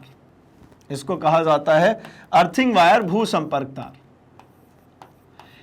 इसकी बात क्या है, ये क्यों लगाया है, तो आपको मैं ये समझाऊं कि भाई अगर किसी अप्लायंसेस में लीकेज करंट आ गया, उससे हमको प्रोटेक्ट करने के लिए क्या किया है जरा समझते हैं। हम लीकेज करंट पे भी आएंगे। यहां पे एक पॉइंट और है, ये देखिए सबसे बड़ा वाला पॉइंट जो देखा है ना आपने सॉकेट में, ऊपर वाला जो मोटा पिन होता है उसका, वो है भाई आपका अर्थ। अब इसको क्या करते हैं, इसको ग्रीन वायर से जोड़ते हैं और इसको देखिए कनेक्ट किया। और ऐसा करने का मतलब क्या है, इसका मतलब है ये तार ऐसा जुड़ा नहीं है। अगर मैं एक ऐसी लाइन खींच देता तो ये तार यहां जुड़ा हुआ मानता, लेकिन अगर कहीं पे ऐसा बना रहे मतलब इसको कहते हैं क्रॉस ओवर। ये क्रॉस ओवर है। आखिरी में ये तो सीधे सीधा ही है। इन सभी को उठा करके यहां क्या किया भाई, अर्थ से जोड़ दिया, ये सीधा कनेक्ट कर दिया। ये यहां पे जो कनेक्टेड है, कहां कनेक्टेड है, अर्थ से, ग्राउंड से। अब ग्राउंड से कनेक्ट करने का मतलब क्या भाई, तो इसका जो पोटेंशियल होता है वो कितना होगा, 0 वोल्ट, ठीक है ना। अब इसका यूटिलिटी क्या है भाई, इसकी यूटिलिटी क्या है, क्यों करते हैं इसको, तो इसके लिए अभी सिंपली समझते हैं हम कि भाई अगर कभी भी हमें कहीं लीकेज करंट मिलेगा, किसी जैसे मेटेलिक बॉडी जितनी होती है उसमें लीकेज करंट होने के चांसेस होते हैं, वो हमें झटका दे सकते हैं। उससे बचने के लिए हम इसको यूज करते हैं। हम जस्ट अभी आगे अलग से एक्सक्लूसिवली इस पॉइंट को हम पढ़ने चाह रहे हैं कि भाई ये जो भू संपर्क तार होता है इसका क्या काम होता है, किस तरीके से हमें प्रोटेक्ट करता है, ये बहुत इंपॉर्टेंट भी है भाई। तो ये जस्ट अभी हम पढ़ने जा रहे हैं। अभी के लिए सिंपली अगर आपको समझ में आया हो तो हमारे घर की जो सर्किटरी जो हमारे घरों में लगा हुआ है, आपके स्विच बोर्ड्स वगैरह हो, उनके पीछे साइड में जो वायर्स जा रहे हैं वो वायर्स किस तरीके से जा रहे हैं भाई। तो एक उसमें लाइव वायर है, एक उसमें न्यूट्रल वायर है और एक उसमें अर्थिंग वायर है। लाइव वायर से जिससे हमने करंट को सप्लाई किया हुआ है, न्यूट्रल वायर जो है मतलब उसके सपोर्ट में ये जो है जो नेगेटिव फेज पे रहेगा, जो पोटेंशियल डिफरेंस क्रिएट करवाएगा, वो हो गया उदासीन। और एक और तीसरी जो वायर है वो हो गई भाई हमारी अर्थिंग वायर। इन सभी को पैरेलल में ही कनेक्ट करते हैं। क्यों? क्योंकि भाई हर बोर्ड पे हमें पोटेंशियल डिफरेंस सेम करना होता है, नहीं तो ग्लोइंग कम हो जाएगी, है ना। चलिए, तो यहां तक हमने देख लिया अगर डोमेस्टिक सप्लाई और इसको समझ लिया भाई, तो आगे जरा बात कर लेते हैं शॉर्ट सर्किट की। ये जितने भी पॉइंट्स है ना ये अपने आप में इंपॉर्टेंट है, डायरेक्ट पूछे जाते हैं एग्जाम में। तो ठीक है, शॉर्ट सर्किट क्या होता है, लघुपथन क्या होता है। तो शॉर्ट सर्किट का मतलब ये है कि भाई करंट को जाने के लिए मैंने हमेशा उसके रास्ते में एक प्रतिरोध लगाया। क्यों लगाया? क्योंकि मुझे करंट बहाने में कोई शौक नहीं है भाई, मुझे उसी प्रतिरोध में से करंट बहाने का शौक है, क्योंकि वो प्रतिरोध उस विद्युत ऊर्जा को किसी दूसरे ऊर्जा में कन्वर्ट कर रहा होगा। बोलो भैया ये सब क्या चल रहा है? देखिए ना, मैंने ये एक प्रतिरोध लगाया, इस प्रतिरोध का मायने क्या क्या हो सकता है। ये प्रतिरोध का मायने एक बल्ब हो सकता है, इस प्रतिरोध का मायने हो सकता है भैया क्या कि एक पंखा चल रहा हो, इस प्रतिरोध का मायने हो सकता है भाई कि आप है ना एक कंप्यूटर चला रहे हो।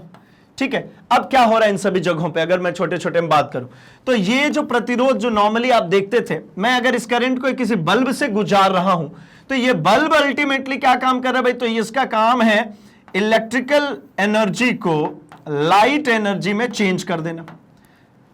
फैन के पास में गया तो इसने क्या किया, वही इलेक्ट्रिकल एनर्जी को चेंज कर दिया इसने मैकेनिकल एनर्जी में, यांत्रिक ऊर्जा में। अगर कंप्यूटर में ले जा रहे हैं तो वहां पे भी क्या हो रहा है भाई, ये हो सकता है इस इलेक्ट्रिकल एनर्जी को लाइट एनर्जी में चेंज कर दे, क्योंकि स्क्रीन पे कुछ दिख रहा है तो लाइट दिख रही है।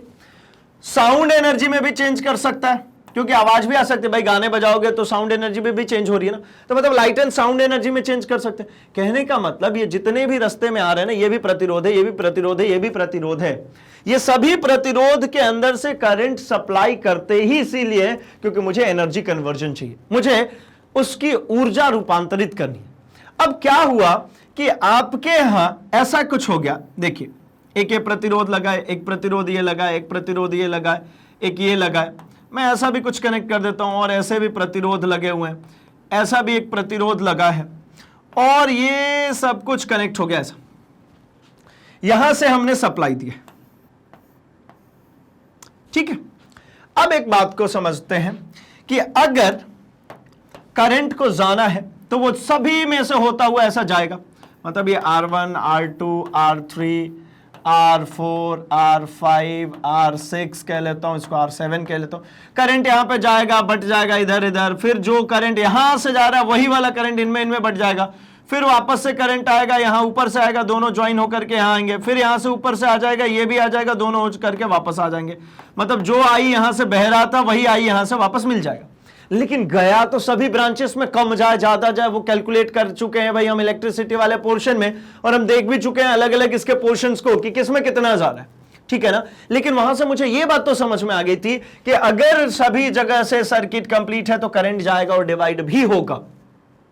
लेकिन क्या होगा अगर मैं यहां पे एक वायर ऐसे सीधे ऐसे जोड़ दूं, ये किस पे है भाई, ये हायर पोटेंशियल पे मान लीजिए और ये लोअर पोटेंशियल पे, अगर एक वायर यहीं से जोड़ दिया तो क्या होगा। तो भाई एक बात समझिए, करंट हो या हम खुद हमेशा ही लो रेजिस्टिव पाथ फॉलो करते हैं, वो रास्ता चुनते हैं जिसमें रुकावट कम हो, वो रास्ता चुनते हैं जिसमें रुकावट क्या भाई कम हो, इजीली गोइंग हो, स्मूथ गोइंग हो, उसी रास्ते को हम चुनते हैं। तो भाई क्या करेंगे, क्या हम ये R1, R2, R3, R4, I5, 6, 7 से होता हुआ आना चाहेंगे, या फिर मेरे को एक शॉर्टकट मिल गया यहीं से, भैया यहीं से घूम जाओ, ये यहां से निकला यहीं से घूम जाओ, इधर कुछ जाएगा, बोलेंगे नहीं भैया इधर कुछ भी नहीं जाएगा, सब कुछ यहीं से गोल घूम जाएगा। तो जब सब कुछ यहीं से घूम जाएगा तो इतना सारा करंट इस अगर वायर से, अकेली इस वायर से आएगा तो ये वायर क्या होने लगेगा भाई, ये वायर गर्म होने लगेगा।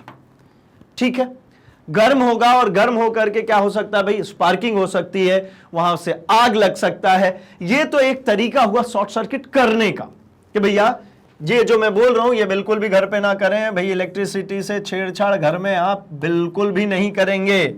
बस ये समझने की चीज है, अगर आपका ये स्विच बोर्ड है इसमें आप एक वायर लगा दीजिए ऐसा यू शेप करके, यू बनाइए, डाल दीजिए, स्विच ऑन कर दीजिए, फिर क्या होगा, जो अंदर पूरी ऐसी सर्किट थी आपके घर के अंदर की, इधर कहीं से करंट नहीं जाएगा, पूरा का पूरा करंट यहीं से जाने लगा, क्योंकि ये पॉजिटिव पे था ये नेगेटिव पे था, एक रास्ता मिल गया ना भाई यहीं से ही जाने का, तो सब इसी में से जाएगा, ये गर्म होगा और पूरी सर्किटरी में आग लग सकती है भाई।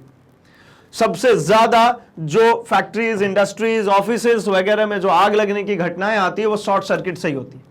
तो एक तो ये तरीका हुआ, लेकिन जो ये अचानक से जो शॉर्ट सर्किट होता है, आग लग जाते हैं इंडस्ट्रीज, फैक्ट्रीज में, वो क्यों होता है? तो जनरली क्या होता है ना, हम जैसे क्या करते हैं, एक पाइप लिए हैं, जो वायरिंग करी है उस पाइप के अंदर से उन्होंने क्या किया भैया, एक ऐसा लाइव वायर लेके गए उसी पाइप के अंदर भर के, और इसी पाइप के अंदर भर करके ले गए क्या भैया, हमारा न्यूट्रल वाला वायर भी। अब ये दोनों वायर तो करीब ही है ना कहीं टच भी हो रहे होंगे सब कुछ, बस दिक्कत क्यों नहीं हो रही थी, क्योंकि इनके ऊपर क्या होता है भाई, एक रबर की, प्लास्टिक की कोटिंग होती है, कॉपर के वायर के ऊपर क्या कर देते, कोटिंग कर देते, उसकी वजह से इनमें इंसुलेशन मिल रहा था और ये आपस में टच में नहीं आ रहे थे, कोई दिक्कत नहीं थी, चल रहा था। लेकिन कुछ समय के बाद हो सकता है कहीं से किसी ने तार वार खींचा, वहां कट लग गया, चूहे ने कुतर दी, हो सकता है इसमें से करंट बहुत ज्यादा विड्रॉल कर रहे हैं और ये धीरे धीरे गर्म होते होते होते होते अब उसके ऊपर की कोटिंग पिघल गई और गलती से कहीं पे ऐसे संपर्क में आ गए। अब क्या होगा भाई, वायर तो चिपक के ही जा ही रहते ना, वैसे भी हमने पाइप के अंदर भर करके पूरी वायरिंग कर रखी है, ये वायर गलती से यहां चिपक गया, अब ये चिपकेंगे तो क्या होगा, स्पार्किंग्स होगी, पूरा का पूरा करंट अब यहीं से यहीं बह जाएगा, यहीं से ही खत्म, अब इधर जाने की कोई जरूरत ही नहीं है। तो यहां क्या हो गया भाई, शॉर्ट सर्किट हो गया, इसी को लघु पतन कहते हैं। इस वायर में से अब जब रेजिस्टेंस है ही नहीं, रुकावट है ही नहीं, तो सारा का सारा करंट बहने दो, मैक्सिमम करंट इसी में से जाने लगेगा, तो गर्म तो होगा ना भाई। चलिए, तो यही है हमारा शॉर्ट सर्किट। एक बार देख लेते हैं क्या कहता है भाई। तो जब विद्युत उन्मय तार मतलब लाइव वायर तथा उदासीन वायर न्यूट्रल वायर दोनों सीधे संपर्क में आ जाएं, साफ सुथरी बात है, दोनों कैसे हो जाए भाई, सीधे संपर्क में आ जाए, टच में आ जाएं, तो अति भारण हो सकता है। यह तब होता है जब तारों का विद्युत रोधन क्षतिग्रस्त हो जाए अथवा साधित्र में कोई दोष हो, या तो इन दोनों का विद्युत रोधन मतलब जो वो कोटिंग की गई थी उसमें कोई दिक्कत आ जाए, या फिर जो मशीन कोई सप्लाईज कुछ यूज कर रहे हैं अप्लायंसेस, उस अप्लायंसेस में भी कुछ खराबी होने के कारण हो सकता है, कुछ टूट फूट के कारण हो सकता है भाई वो मशीन क्या करे, वो शॉर्ट सर्किट कर दे, इस कारण से हो जाता है। ऐसी परिस्थिति में किसी विद्युत परिपथ में विद्युत धारा आसानी से कह लो या अकस्मात कह लो, जल्दी से बहुत सारा करंट बढ़ जाता है, बहुत अधिक करंट बढ़ जाता है, तो अकस्मात बहुत अधिक हो जाता है, इसे ही लघु पतन कहते हैं, इसी को शॉर्ट सर्किट कहते हैं भाई। शॉर्ट सर्किट का मतलब सिंपल सा बोलते हैं ना, शॉर्टकट। शॉर्टकट मतलब क्या, पूरे रेजिस्टेंस से मत जाने दो उस पॉजिटिव वाले को अपने नेगेटिव वाले के पास, बिना रेजिस्टेंस के हाई करंट पास होगा, यही है भैया शॉर्ट सर्किट। अब आ जाते हैं हम भू संपर्क तार पे, जो अर्थ वायर की हम बात कर रहे थे, जो हमने कही थी अभी डोमेस्टिक सप्लाई में कि हम इसकी अलग से चर्चा करेंगे, तो हम उसकी चर्चा कर लेते हैं कि डोमेस्टिक सप्लाईज में जो ग्रीन वाला वायर था वो क्यों लगाया था, उसके क्या यूटिलिटी है। तो आप यहां पे ऐसा समझ सकते हैं, देखिए ये कोई अप्लायंसेस है, मतलब ये कुछ मशीन है, कुछ भी मान लीजिए आपके घर का आयरन में अगर आप मैक्सिमम लोगों के यहां आप अगर उसमें टेस्टर लगा के देखिए तो आयरन की बॉडी पे करंट आ रहा होता है, मतलब टेस्टर ग्लो करता है और आप उसको टच करें तो उससे आपको झटका नहीं लगता है ना। ऐसा क्यों होता है? तो भाई जो मेटेलिक बॉडी है किसी भी अप्लायंसेस का, वो चाहे फ्रिज हो, वो हो सकता है कूलर हो, वो हो सकता है आपका आयरन है, मेटेलिक बॉडी है अब उसकी, अब किसी कारण बस, वो कारण क्या हो सकता है, तो यहां पे देखिए ना, ये जो रेजिस्टेंस आ रहा था ये वायर यहां भी टच हो गया और इधर भी आके टच हो गया, ये देखिए कायदे से तो इसका ऐसा आना चाहिए था, लेकिन दोनों तरफ टच हो गया। अब किसी कारण बस ऐसा काम तो हो ही सकता है ना भाई, पुराना आयरन हो जाए या हो सकता है कहीं पे कट पिट लग जाए या कुछ भी, भाई उसके अंदर बहुत सारे पीसीबीज वगैरह ये सब कुछ भी डली है, तो कहीं से भी क्या हो गया, ये देखिए बॉडी के संपर्क में आ गया ये रेजिस्टेंस। अब क्या होगा, जो यहां पॉजिटिव, यहां से जो ये देखिए ये जो करंट चला था वो अब आ गया भैया इस बॉडी में, मतलब इस पूरी बॉडी में अब क्या फैल चुका है, करंट फैल चुका है। अब कोई गया और उसको टच कर दिया, तो भाई एक बात बताइए, ये किस पे आ गया, हायर पोटेंशियल पे। भाई पॉजिटिव से कनेक्टेड है ना, पोटेंशियल कैसा हो गया इसका, हाई पोटेंशियल, और ये जाना कहां चाहता है, लोअर पोटेंशियल की तरफ। तो ये जो नीले कलर से आपको दिख रहा है, ये है इसका नेगेटिव वाला टर्मिनल, इससे ये रेजिस्टेंस कनेक्टेड है, ये इजीली इसमें कंडक्शन होना चाहिए, सब कुछ होना चाहिए था, लेकिन अब ये टच हो गया। तो अब क्या होगा कि अगर मैंने किसी बॉडी को टच कराई, जैसे मान लीजिए इन्होंने भैया इसको छू दिया, तो अभी तो इनका शक्ल ऐसा दिख रहा छूने से पहले, और जैसे इसको टच करेंगे इनकी शक्ल ऐसी हो जाएगी भैया, ठीक है, तुरंत के तुरंत इसकी शक्ल क्या हो जाएगी, बदल जाएगी, और जो बाल वाल हैं वो बिल्कुल ऐसे लहराते हुए खड़े हो जाएंगे। क्यों हो जाएंगे भाई, क्योंकि ये है हायर पोटेंशियल पे। अब ये पूरा करंट बॉडी से हमारी होती हुई और हमारे अर्थ तक पहुंचने की कोशिश करेगी, और हम जो ठहरे वो गुड कंडक्टर है नहीं, हम बैड कंडक्टर हैं भाई, ठीक है, हम बैड कंडक्टर इलेक्ट्रिसिटी के लिए, हम गुड कंडक्टर नहीं है। तो भाई क्या होगा, पूरा का पूरा करंट हमारी बॉडी से होकर के जाएगा, तो हमें तो झंझनाहट होगी ना, ठीक है, एज अ वाइब्रेशन। तो क्या होगा भाई, पूरे बाल खड़े हो जाएंगे इनके। तो इससे बचने के लिए इन्होंने एक उपाय किया। इन्होंने क्या काम किया, इन्होंने कहा कि भाई क्यों ना मैं एक यहां पे वायर इस बॉडी से टच करा करके कनेक्ट कर देता हूं अर्थ में। यहां से एक वायर बॉडी से टच करा करके ले आए और उसको अर्थ में क्या किया भाई, कनेक्ट कर दिया। अब जब वायर यहां आकर के अर्थ में कनेक्ट हो गया, तो अब क्या होगा, तो अब समझिए, जो करंट मेरी बॉडी से होकर के आ रहा था और मैं ठहरा कुचालक, तो मतलब कुचालक है, बैड कंडक्टर कह लूं, मैं बैड कंडक्टर ठहरा, तो मैं तो रेजिस्टेंस ऑफर कर रहा हूं, और एक तार है, ये एक तार लगा दिया मैंने, और ये तार कैसा भाई, ये तो है सुचालक। तो करंट कहां से जाएगा, अभी जस्ट चर्चा करी थी, तो हमने देखा था करंट हमेशा लो रेजिस्टिव पाथ को फॉलो करेगा, जिसमें रेजिस्टेंस कम हो, प्रतिरोध कम हो, उसको फॉलो करेगा। तो किसको फॉलो करे बताइए, मेरी बॉडी को, किस तार को? तो आप कहेंगे भैया ये जो हायर पोटेंशियल पे करंट जो फैले है सब इस तार को फॉलो करेंगे, और कहां चले जाएंगे, अर्थ में, ग्राउंड हो जाएंगे। तो मतलब क्या होगा, मेरी बॉडी से अब करंट जाना क्या हो जाएगा, बंद हो जाएगा, मुझे झटका नहीं लगेगा, ठीक है। मतलब एक चीज समझ में आई कि ये जो इसकी बॉडी में करंट फैला था उसको ग्राउंड में जाने की इच्छा हो रही थी, और मैंने टच किया तो मेरे जरिए गया। लेकिन मैंने अगर एक वायर टच कर दिया उसके साथ में, एक वायर कनेक्ट कर दिया अर्थ में, तो भैया वो पूरे वायर के जरिए चला गया, मेरी बॉडी से नहीं गया, तो सेफ हो गया। लेकिन इसका यह मतलब नहीं कि भैया इसी तरीके से हम उस कह सकते हैं कि उस गैजेट को इस्तेमाल करते रहे। भाई उसको आप रिप्लेस करेंगे, उसको चेंज करेंगे, उसको सुधरवाएंगे, ये हानिकारक हो सकता है, लेकिन लीकेज है कभी कभार तो हो ही सकता है। उसने से बचने के लिए हमने ये काम किया है कि इसको ग्राउंड कर दिया है, ठीक है। चलिए, तो भू संपर्क तार से मतलब समझ में आ गया कि घरेलू परिपथ में विद्युत उन्मय तार मतलब लाइव वायर और उदासीन तार के अलावा एक अन्य तार होता है जिस पर हरा विद्युत रोधन होता है, मतलब ग्रीन कलर का वो कोटिंग होता है भाई, इसे ही भू संपर्क तार या अर्थ वायर कहते हैं। यह एक सुरक्षा उपाय है जो यह सुनिश्चित करता है कि कोई उपकरण के धात्विक आवरण में, मतलब मेटेलिक बॉडी हो तो ही यह दिक्कत है, धात्विक आवरण में विद्युत धारा आ जाता है तो उसका उपयोग करने वाले व्यक्ति को गंभीर झटका ना लगे। भैया इन्होंने इसको टच किया और झटका लग गया, इस चीज से बचने के लिए इस तार का घरेलू परिपथ के अलावा एक छोर भूमि की गहराई में दबी धातु की प्लेट से संयोजित किया जाता है। यह भी समझते हैं। जनरली अगर आपने देखा हो, जैसे जिन किसी के भी नए कंस्ट्रक्शन हो रहे हो मकान के, उन्होंने देखा होगा कि जो पिलर्स जो डालते हैं ना, वो बहुत लोग ऐसी गलती करते हैं, वो काइंड ऑफ गलती ही है, ऐसा नहीं करना चाहिए, लेकिन बहुत लोग कर देते हैं कि जो पिलर डलता है उसमें क्या होता है भाई, नीचे खोद करके डलता है रॉड्स, ठीक है ना, उस रॉड में ले जाकर के अर्थ वायर को ट्विस्ट कर देते हैं। तो उससे एक फायदा तो होता है, ग्राउंडेड तो हो जाता है, लेकिन दिक्कत क्या है, पूरे घर में वो रॉड एक दूसरे रॉड से कनेक्ट होता होता पूरा घर उसी स्ट्रक्चर पे खड़ा है, तो हर जगह करंट फैलने के चांसेस होते हैं, इसलिए ऐसा काम बिल्कुल नहीं करना चाहिए। तो क्या करें भाई, तो इस वायर को जो यहां पे लेकर के आए हैं, एक कॉपर की प्लेट लेते हैं, गड्ढा खोदते हैं भाई, 5 फीट 6 फीट नीचे गड्ढा खोद के एक कॉपर की प्लेट नीचे जमीन के अंदर दबा देते हैं। अब बोले आयरन क्यों नहीं दबाते, भाई जंग लग के खत्म हो जाएगा ना। कॉपर की प्लेट एक नीचे दबा देते हैं और उसी में से एक कॉपर का मोटा सा वायर, ठीक है ना, रॉड टाइप वायर समझ लीजिए, वो लेकर के आते हैं और उसको ले आकर के यहां पे कनेक्ट कर देते हैं एक नॉर्मल वायर से। ठीक है, ये प्रॉपर तरीका। तो चलिए भाई, यहां तक में हमने देख लिया हमारे भू संपर्क तार मतलब अर्थ वायर को भी। मतलब अब तक में हम सब कुछ देख चुके हैं। यहां पे हमारे जितने भी पोर्शंस मिले, मतलब एसी और डीसी करंट को हमने देखा, हमने जो डोमेस्टिक करंट सप्लाई होती है उसकी बात करी, हमने ये भी देखा कि घरों में जो हमारी स्विचिंग्स जो हुई है, जो इलेक्ट्रिकल वायरिंग हुई है वो किस तरीके से हुई है। इसके बाद हमने देखा शॉर्ट सर्किटरी को, और अभी हमने देख लिया यहां पे अर्थ वायर को।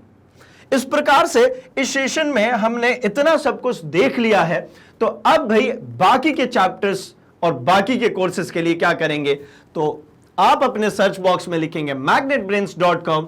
आपके सामने कुछ इस तरीके से पेज ओपन हो जाता है जहां पर आप जिस भी क्लास से होंगे उसके अपने टॉप कोर्सेज को एक्सप्लोर कर सकते हैं। मतलब आप सीबीएसई इंग्लिश मीडियम से हो, आप JAIIB CAIIB की प्रिपरेशन कर रहे हो, नीट की, IIT JEE की, ओलंपियाड या NTSC की प्रिपरेशन कर रहे हो, या फिर आप इंग्लिश बोलना सीखना चाहते हैं, टैप करेंगे यहां पे आपको उस कोर्स कंटेंट मिल जाएंगे। जैसे कि आप सीबीएसई हिंदी मीडियम से आपने टैप किया, आपकी सभी क्लासेस ओपन हो जाती हैं। आप जिस क्लास से हैं, सपोज आप क्लास 10 से, क्लास 10 को क्लिक किया, आपके सारे सब्जेक्ट्स ओपन हो जाते हैं। आप अपने सब्जेक्ट को ओपन करेंगे, वॉच नाउ पे क्लिक जैसे ही करेंगे, आपके सामने कुछ इस तरीके से आपके सभी चैप्टर्स ओपन हो जाते हैं, जहां पे एक ही चैप्टर के फोल्डर के अंदर इस चैप्टर से रिलेटेड इसके सभी concept videos, NCERT solutions, numericals, MCQs, important questions, previous year questions, one shot revision, बहुत कुछ देखने को मिल जाता है भाई।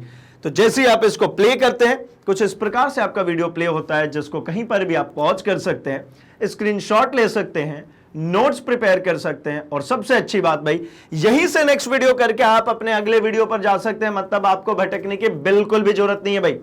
तो अभी के लिए इस वीडियो को लाइक कर दीजिए, चैनल को सब्सक्राइब कर लीजिए और इसे अपने दोस्तों में शेयर भी कर दीजिए भाई, क्योंकि मैग्नेट ब्रेन्स हिंदी लेकर के आया है free education from class 6 to 12th, quality content और एक्सपीरियंस टीचर्स के साथ। तो बने रहिए मैग्नेट ब्रेन्स हिंदी के साथ। हम मिलेंगे अपने अगले सेशन में कुछ और कॉन्सेप्ट्स के साथ। Thanks for watching.